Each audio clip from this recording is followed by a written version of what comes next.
I'll lean on Tommy.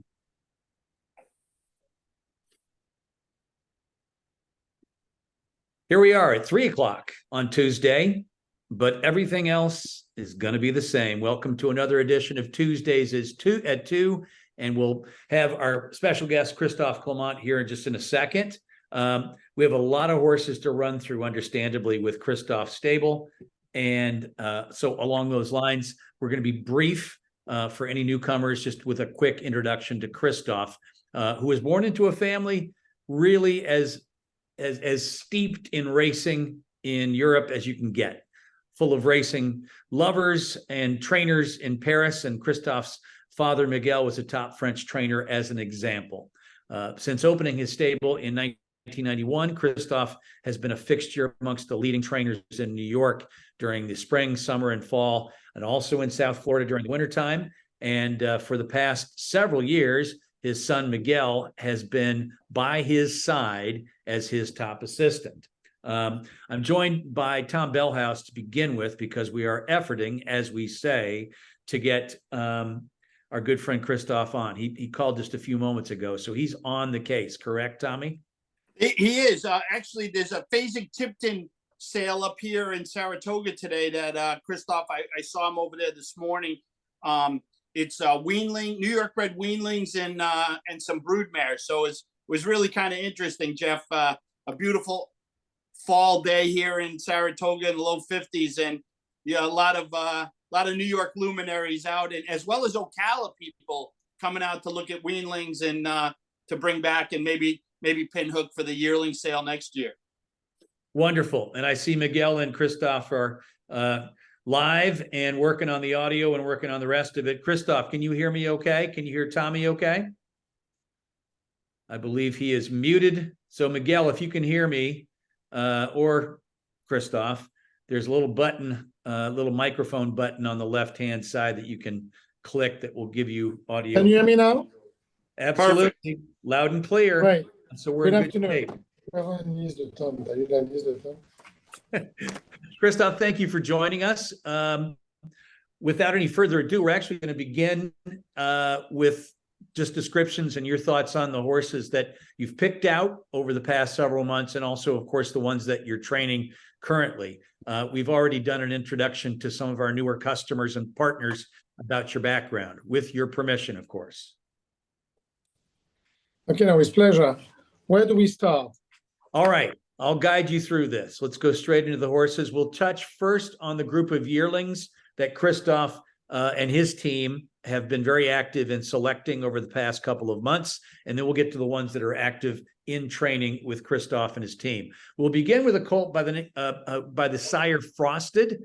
We have a couple of shares remaining available in this Frosted colt. He's under the mare Super Espresso, and Christophe and Terry really both fell in love with this colt from Bobby Flay's breeding program. Born and raised at Arthur Hancock Stone Farm in Kentucky, and the dam was a 7-figure yearling by Medaglia d'Oro, and she lived up to that billing by becoming a graded stakes winner. Christophe, the Frosted colt, what were the strong points physically that drew you to him? I thought it was a very athletic horse. It's very well bred. I think Stone Farm is a great farm to buy horses from. They produce a good, strong kind of a yearling. And there was a lot to like. I thought the price was right, and I did like him very much. As you said, the Bobby Flay program too. Bobby, percentage-wise, has done very well breeding stake horses, and I just think it's an exciting yearling. Couldn't agree more. We're delighted to have the opportunity to pair up with you and follow this horse with an inside piece of the action, so to speak. We're going to move on to a colt by Cantheros. Christophe picked out a very quick-looking colt at the Fasig-Tipton New York bred sale back in August, and was kind enough to bring us in on this particular colt. Again, we're down to the last sliver or two still available on him. Now, Christophe, you found this colt, and then in the last 60 or so days, we've seen Cantheros on a real roll as a stallion, with horses like Baystorm and Harlan Estate and Lady Radler winning major races. Cantheros seems like a sire that really is a very good fit for you. They tend to be versatile, fast, precocious. Is that how you see it with this particular individual? No, very much so. He's a powerful horse. He was bred by a very successful breeder called Fred Etrich. He's been breeding a lot of good horses. He's a New York bred.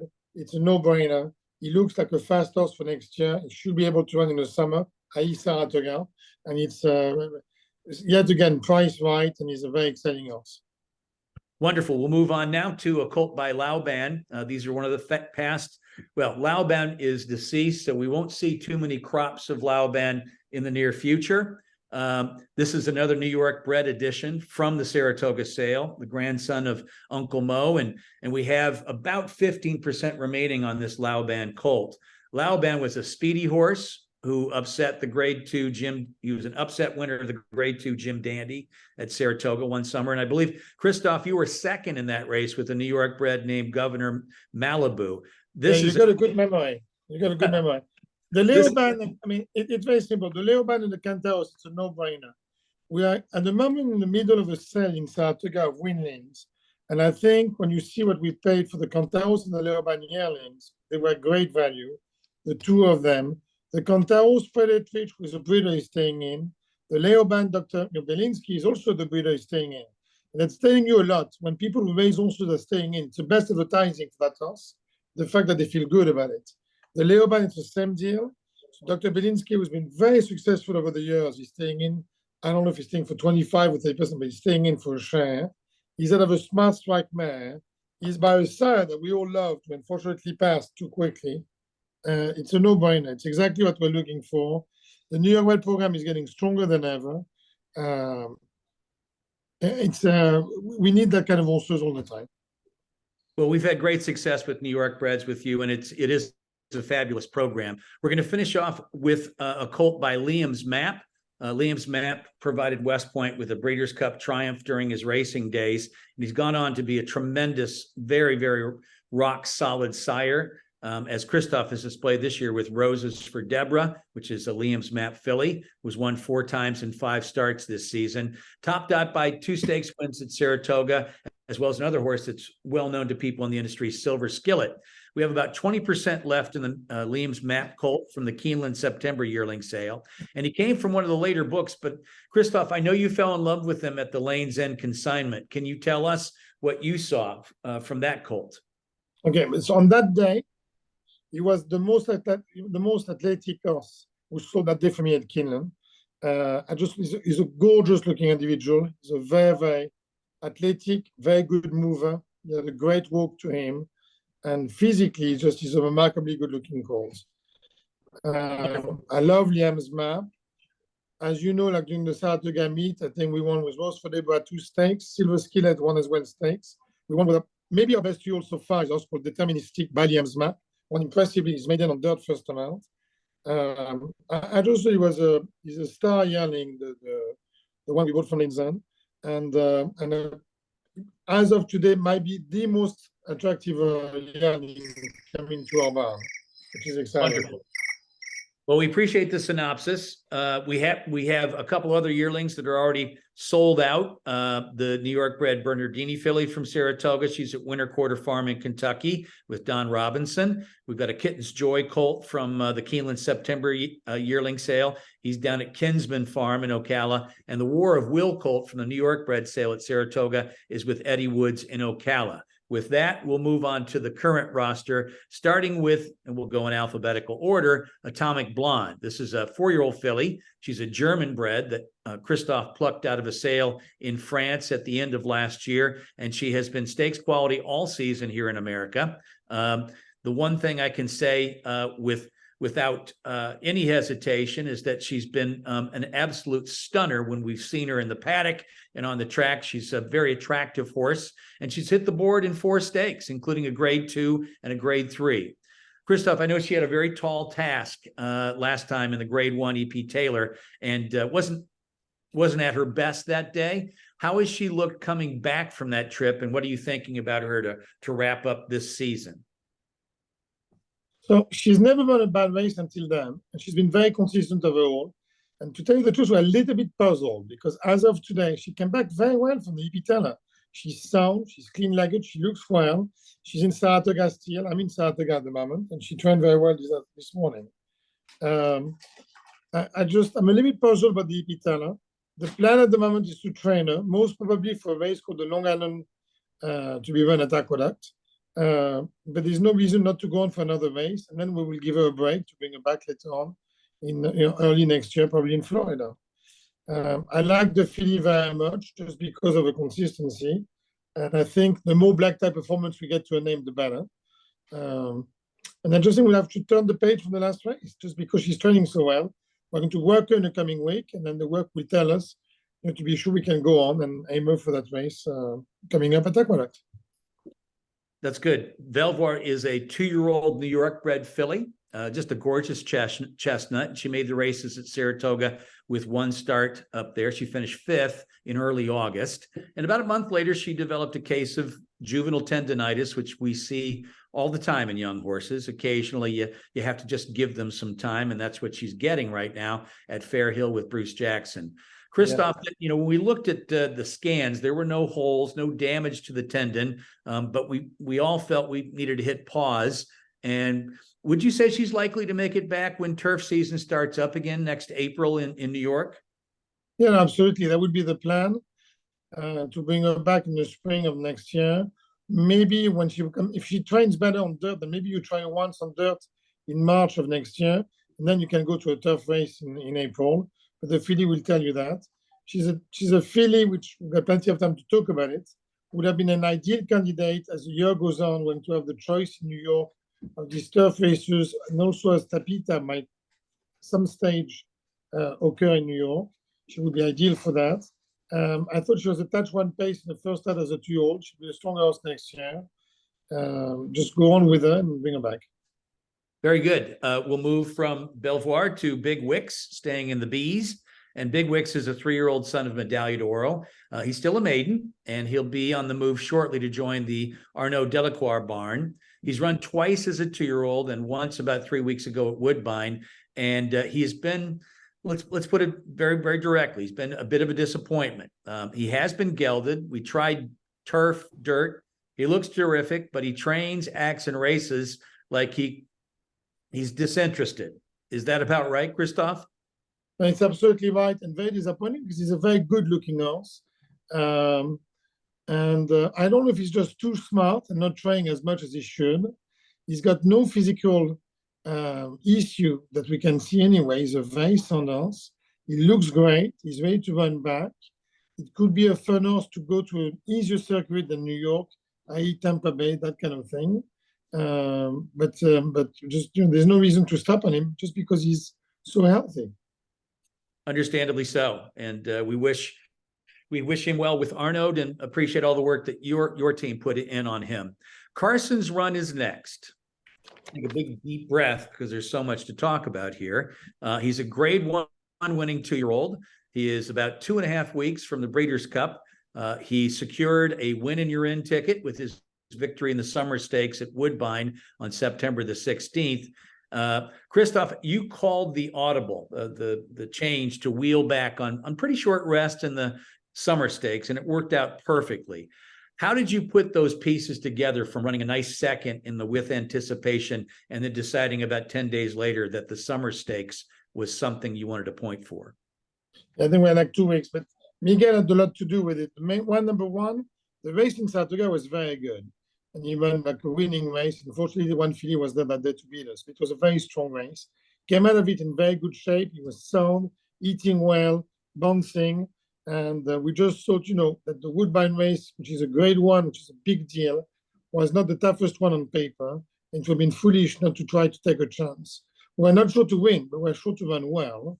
And great ride, great trip.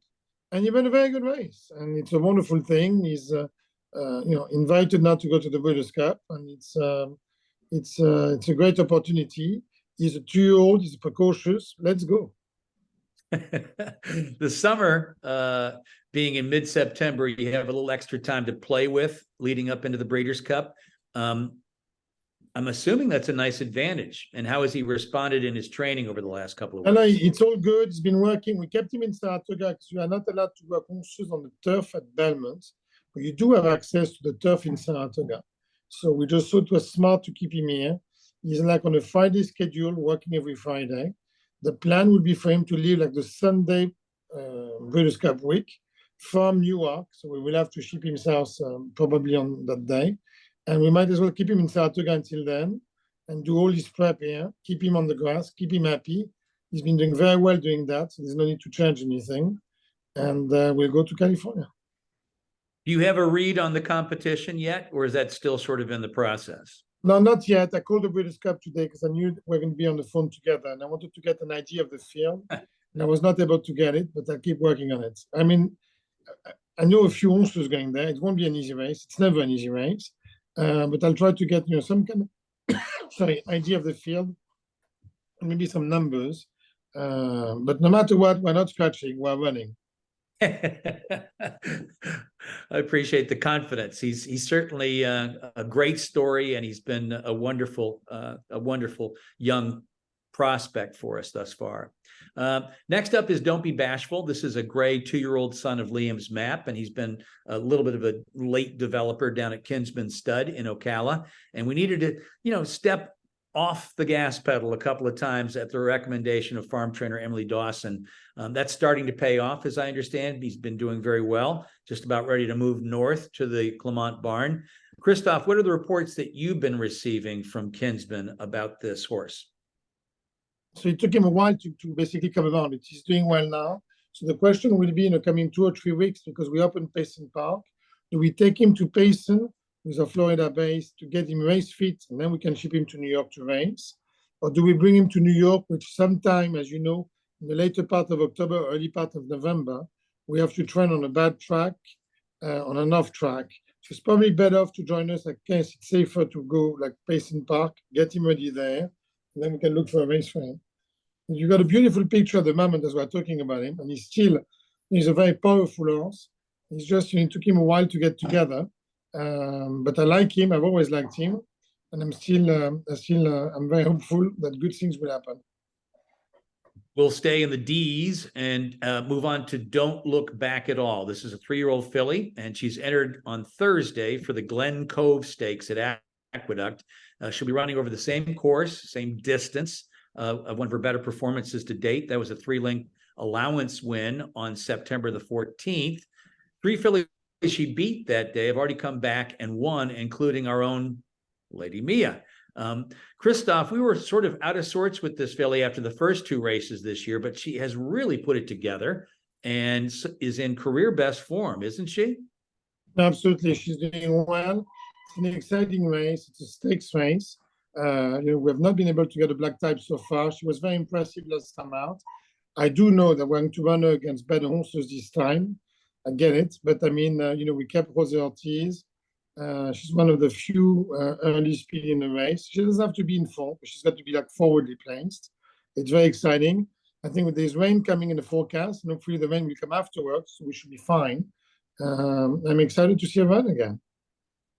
I think a lot of us are. She's been a delight, and it's so wonderful to kind of track horses that have had a rough go and then seem to find themselves. Now, she's tied up a few times. How do you deal with that as a team and as a trainer to avoid much of a disruption to her schedule?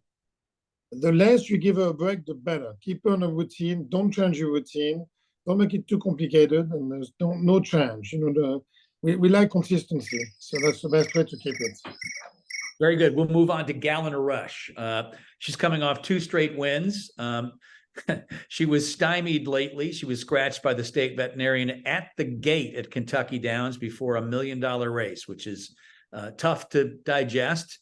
The resulting diagnostics found nothing amiss, and she was all set to run last weekend in the Floral Park Stakes, but she wound up developing just a minor thing, a splint, and wasn't entered for the race that wound up being taken off the turf anyway.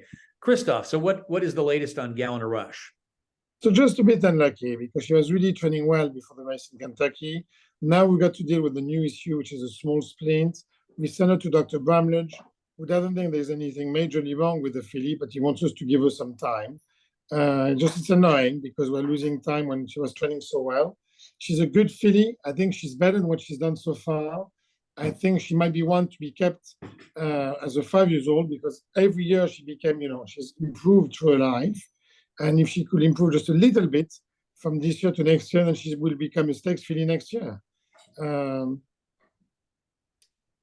She's It's been just she's been a little bit unlucky, and she's been very strong otherwise all year long. We're dealing with little issue at the wrong time of the year, but we have to deal with it.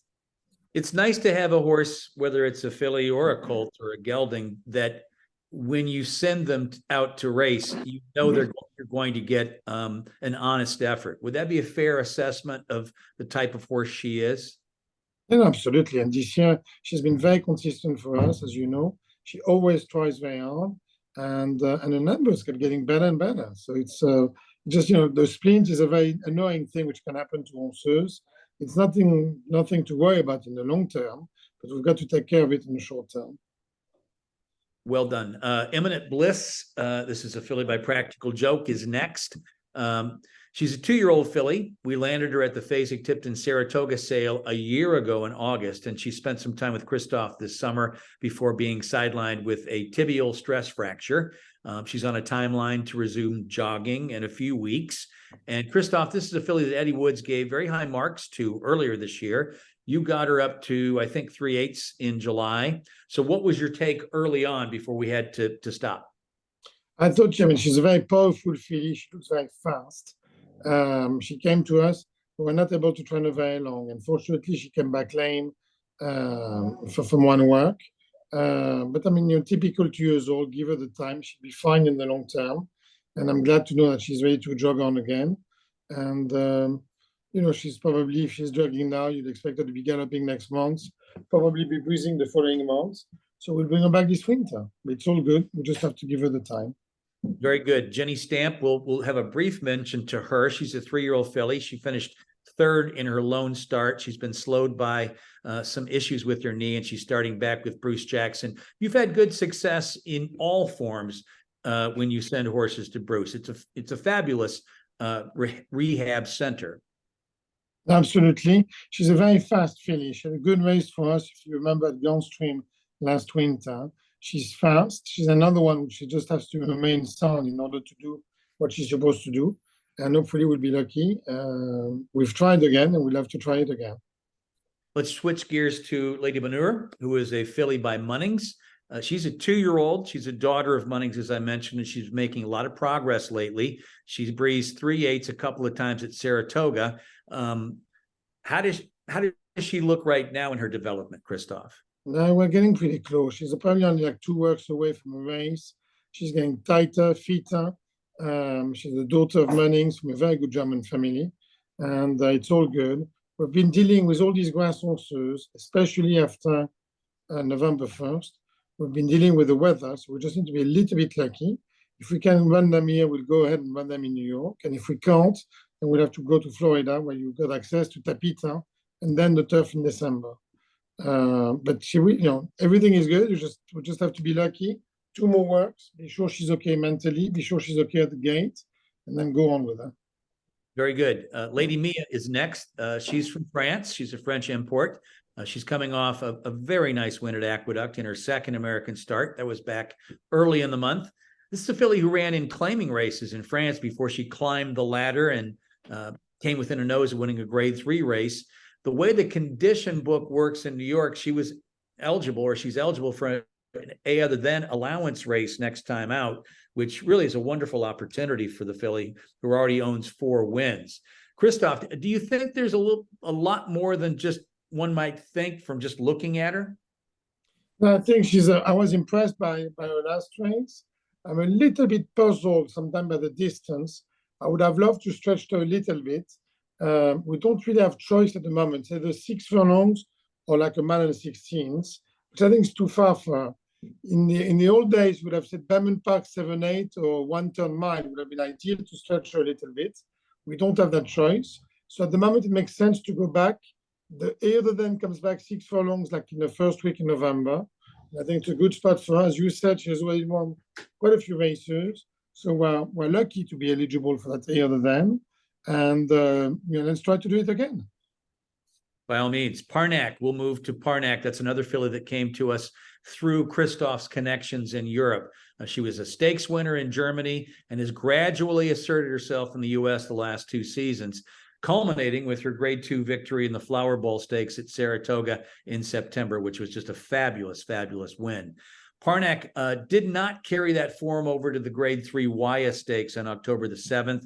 And we pretty much found out why a few days later when she was diagnosed with some bone bruising in her ankles, which really took the Breeders' Cup Filly and Mare Turf off the table, but should be just a matter of turning her out in a pasture for a few months to have her right back in wonderful shape. As thin as the stakes ranks have been running long on the turf, where we regularly see 4, 5, 6 horse fields, Christophe, do you still see plenty of big dances on Parnack's card when she returns in 2024 as a 5-year-old? Yeah, no, absolutely. There's no reason for her not to keep improving. She's got better this year than last year. We finally figured it out. She wants to go long grass. Just you have to forget the last race because the way she came out, basically bone bruising and sore. But I think there's no reason why, anything we can add yet again to the black tie performance to her name, the better. She's won the stakes as a 2-year-old. This year, she finished place in the Robert Dick Memorial. She won the Flower Bowl, which is a big, big thing.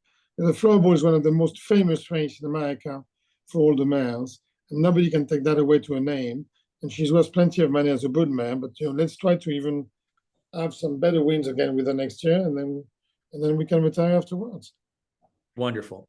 We'll move, staying in the P's, Promise to Appear. This is an unraced 2-year-old filly. She was just about set to debut in the Mid-Atlantic in September when she came down with a pelvis fracture, which likely occurred when she was kind of pushing off to break out of the starting gate.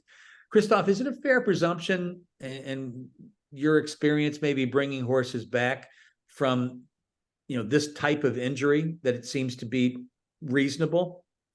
And absolutely. It's very annoying. She was ready to run. We're waiting for a race. And yet again, dealing with the weather, what track, what made in special way to run her at. And I just sent her to the gate because I wanted to be sure she did not forget all the learning that she had in the spring from the gate. Just bad luck, which is annoying. But very quickly, after the injury, she was 100% sound, which tells you it's a good prognosis because the faster they come back sound, the better it is. She's perfectly sound at the moment. We just have to give her the time to be sure she heals perfectly, and then we will go on again. Very good. Royal Velvet, we'll talk about him next. He's a 3-year-old colt who graduated the maiden ranks with a very nice victory at Pimlico in late May. He ran once more at Colonial, was unplaced. Afterwards, he was found to be dealing with some bone bruising, necessitating a break, and he's just about ready to start back. Will he head south and then meet up with you at Payson Park? Timing-wise, is that the path that you think he's on, Christophe? No, most probably. I think the choice would be for West Point. Is the horse that you would like to compete at Gulfstream, or is the horse that you want to compete at Tampa? So maybe we can change eventually the program there. But at the moment, it's too early to know. It's definitely, without a doubt, a grass horse. So Florida would be very much into his agenda at the moment for the winter. Slapshot is the last horse that we'll discuss. This is a colt by Nyquist. He just finished up some time, off, and he's headed south himself. He's going to gear up at Kinsman Farm, and I think everyone is eagerly awaiting his next couple of months and what that brings us, how he develops. Christophe, I get the sense that despite the fact this horse hasn't run, that you all are very excited about this colt. Is that true? Yeah, no, very much so. He has the physical, and also we worked him a few times, and we've been working him with horses who've done very well since. So we always like him. I'm very excited. He's back in Ocala at the moment at Kisman. He just arrived. He will come to Payson Park. We'll reopen Payson Park November 1st. And we'll bring him back. And I'm very excited to have him back and to bring him to the races. But when he trained remarkably well, tremendous amount of class. And by now, he should be perfectly sound. And he should be hopefully a lot of fun for all of us. Wonderful. Well, that concludes all the horses that we needed to talk about that are in training with Christophe and his team. We do have an opportunity to ask Christophe a few questions from the assembled nearly 50 partners that are on the line. So there's tons of enthusiasm, Christophe, to hear what you had to say this afternoon. I do have one question already, and I will. So one thing from me, thank you to all the partners, okay? Because thank you so much. You give me a chance to train a wonderful group of horses, and I'm very excited, about most of them anyway. This is not our first time together in the Breeders' Cup. We've had a few dances with you already, Christophe, which has been wonderful. But, I think having read a little bit too much already about Carson's run and his level of performance versus what has been done by the American horses, at least with the American side, we look to be one of the ones. No, absolutely. It's, we had a filly who finished second in the Breeders' Cup a few years ago. I thought we were very unlucky with the Decorated Invader in the Breeders' Cup. So I just hope we can get a good trip and then the horse can do the rest. The first question I have is from Bjorn and Beverly Lindgren, and they just wanted to ask a little bit about one of the yearlings we didn't discuss at great detail because there's nothing left on her, but the Bernardini filly that you bought in the New York bred sale. Bernardini, understandably, has been a terrific stallion. What was your take on her? I think she was a lovely individual. Oh, very much so. She's by Bernardini, leading sire, New York bred, very athletic. No, the whole deal was there. And, Bernardini is also a very good bull massage. So you got a minimum residual value. So the whole deal is an attractive package. Wonderful. That was a question from Bjorn and Beverly. Peter Catalano wants to ask, will Dylan ride Carson's run in the Breeders' Cup? Dylan Davis. Yeah, that would be the plan at the moment. I did look into whoever is available. But, Daniel knows him very well, rode him very well. And he also worked him quite a few times. So he's got a really good knowledge of the horse by the 3 races, by the works, the breeze, and he's done nothing wrong. So it will be rather unfair to change him for the Breeders' Cup. It's not that complicated of a race. There'll be plenty of pace. We'll be coming from out of it to save ground, make one run. The big question is, are you 4 or 5 lengths from the pace, or are you 7 or 8 lengths from the pace? And that would be according to the pace and up to the drug. Very good. We were just talking about the summer stakes and how successful we've been. You mentioned Decorated Invader. I am going to lobby the folks up at Woodbine to name this race the Clement West Point Stakes when you retire, and then when Terry kind of ends up in the boardroom someplace after this is all said and done. That would be, and I think there are more victories ahead. But I think we've kind of dominated that race over the past couple of years. It's good to be us in that instance. I agree, and let's keep it that way. That's okay. Questions from the group on the horses we've discussed. A question about Galliner Rush. Christophe, do you think the question is, Christophe, do you think we've zoned in on what her best distance might be?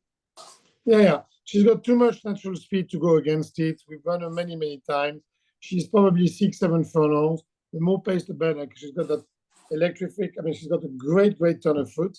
So you always apply. It's always better. The more pace, the better. But no, for me, she's probably 6 furlongs might be the best distance. Chat, Q&A, and also you can raise your hand if you wish, if you're a part of the mix. I've got one other question. This one is about Parnack, Christophe. Can you talk about running style with her? It's a similar question. Running style with her. Do you think that she's one-dimensional, needing to be on the lead to be her best? No, I think you can do whatever you want with her, but she hasn't got a great turn of foot. She stays. So that's the reason why we've been trying to ride her closer to the pace. She probably, with a better trip in Delaware, she was a little bit unlucky. It was a little bit crowded in the stretch. And with the better trip, she would have been right there. She completely dominated the flower ball and dictated her own race. But no, I don't know if she has to be on the lead, but she just has to be forwardly placed. That's what I think. David Pass asks, with Lady Mia, once the New York turf races are really kaput for the year, would you take her to Florida? And he comments, I really was happy we could share a winner's circle photo together. Okay, no, great. What about, yes, me too. I'd like to weigh in. I'd like to share winner's circle, pictures of the winner's circle with everybody. That's a great thing to do. No, I think the fillies, she had a complete break during the year because we were dealing with a suspensory issue. She's doing well at the moment. We probably should go on a little bit, most probably Florida, and let her run her there. And then let her tell us, she should go on not for the whole winter, just a one race. I'm not sure. We just, I think just have to apply common sense. If they're doing well, go on with it. And if they're not, then just give them the time. A question from Bill Flynn, really talking about Carson's runs schedule once, once he gets past all of his next, important works. When you go to California, I'm assuming, as in years past, they'll let you gallop on the turf course there as one of the participants. Would that be something that you want to do, or we just keep him on the main track once you head out to Santa Anita? I'm not sure. Usually when he goes on the grass, he breezes. So I'm not sure you need to gallop him on the grass because he probably will mentally get pretty upset about it. I think, if he shifts on a Sunday, he has an easy day on the Monday, the walk or jog. And, we probably gallop him like the Tuesday, Wednesday, Thursday, and then run him on that Friday. But the training really is over. By the time we ship, there's no more, he's perfectly fit and sound. So we just want to keep him mentally happy. And the training from the time you get to California is just to keep him, you train the mental, but the physical is too late. It's you've got to, when he goes, that work is finished by then. And that's understandable. I don't think you want to do a lot of extra work leading up to the last couple of days before a race. Mentally, what are your thoughts? He's already shipped up to Canada and back and been successful. Does he travel well? I think he does travel well. He's a 2-year-old. He's still a little bit weak mentally. What you'll do is, you play the first 2 days, plenty of time out of his stalls, long walk, plenty pick of grass, get him out and just as quiet as we can. Maybe use a pony in the morning to be sure the pony could calm him down as well. He's full of energy, so it's going to take him probably 2 or 3 days to settle. So Monday, Tuesday, Wednesday, and then by Wednesday, Thursday, he should be perfect, and we'll be ready to run on Friday. And just for people that are going to be there for the race, and they might be there specifically for training leading up to the race, we will try to get with Miguel and Christophe's team and make sure that we know when he's going out on that Thursday, which is when most of the people that will be coming out for that particular race will be in town and maybe have a chance. Tommy, I'll put you in charge of that, okay? Yep. Tom, you have a question, though. I do.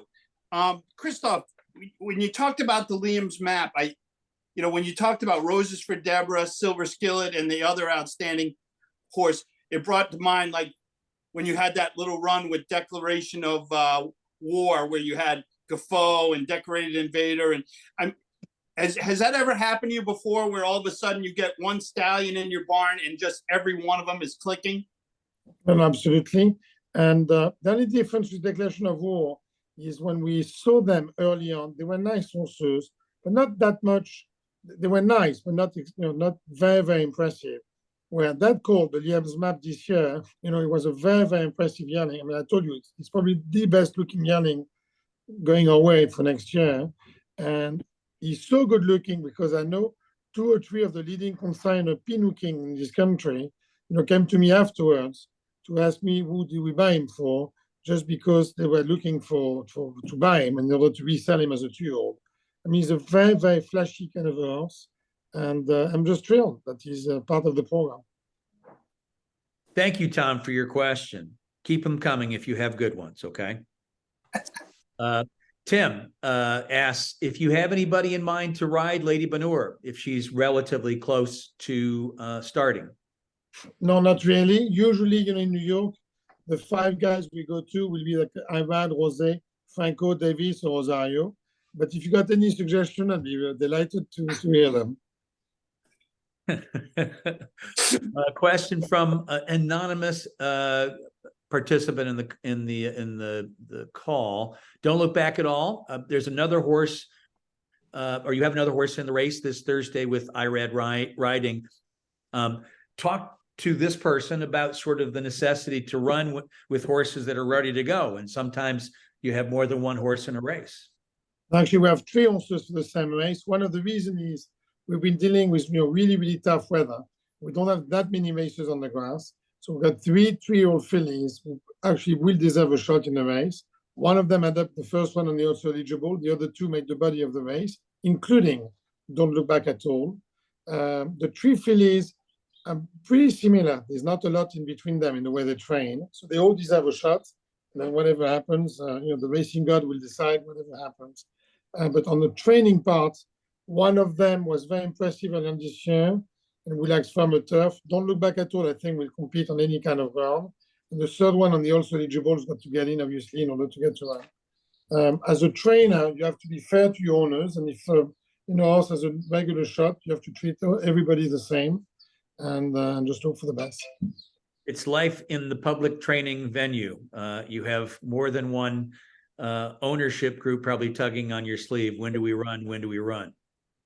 No, I know. And also, at that time of the year, our choices are very limited because we've got not that much access to the grass. It's also a good problem. It's a stakes race. We are in the body of the race. We have one of the leading jockey riding us. It's a kind of problem I'd like to wake up in the morning more often. Very true. Let me see if I've got any other questions here. None that I see. Tom, do you have anything else that you wish to add or ask of your friend and colleague, Christophe Clement?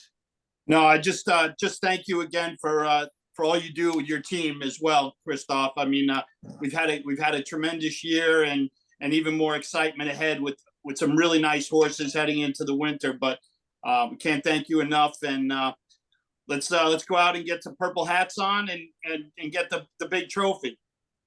I agree. It's very exciting. Everybody should know, always welcome at the Diamond Park, Miguel Saratoga, and let's go to the Breeders' Cup. Christophe, let me add in my thanks, especially as someone who loves Tom Bellhouse as a brother. When you win races at Saratoga for us, it takes an awful lot of the stress away from my brother and friend, Tom Bellhouse. So for the wins that you had up at Saratoga, I thank you and your team and Miguel for allowing Tommy to sleep better at night and get up better in the morning. I know, it's one more incentive to win. I agree.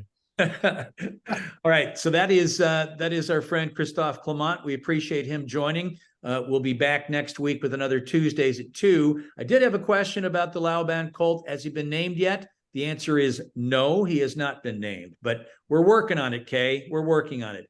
Christophe, thank you again. My best to you and your family, and we will talk soon. Very soon. Thank you so much. Thank you so much. All right, everybody. Have a great rest of the afternoon.